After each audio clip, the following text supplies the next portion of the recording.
Doing your best, okay lang yan.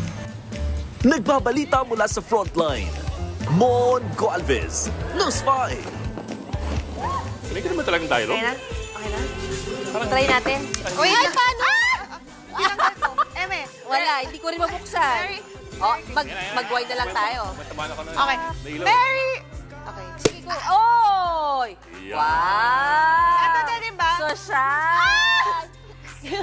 Johnny, kamusta? Huwag sa akin. Ha? Baba. Sige, kaya mo yan.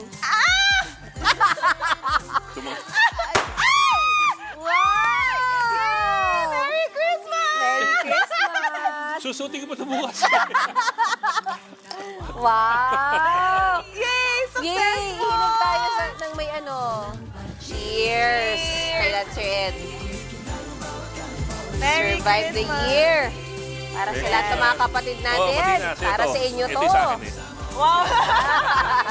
Merry Christmas! Merry Christmas, mga kapatid! Oh, mga kapatid, 30 minutes na lang. Pasko na. Maligayang Pasko po sa inyong lahat. Okay. At 365 na isa lang. Pasko na Pasko ulit. Yan po 45 segundo pag-imas sa mga headlines. Balita ng diskusyon para sa paghubog ng matalinong opinyon. Kami niyong kapatid sa Balita sa Public Service. Ako po si Mea Los Baños Oroseo. Ako po si Ed Lingaw. Walang iwanan sa Pasko sa Frontline Tonight. September to December hanggang 3 Kings. Ang pagdiriwang natin, ibang-iba ang dating, layunin ng nararating. Ang susunod na programa ay rated PG. Patnubay at gabay ng magulang ay kailangan sa mga batang manonood.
Sabay tayo!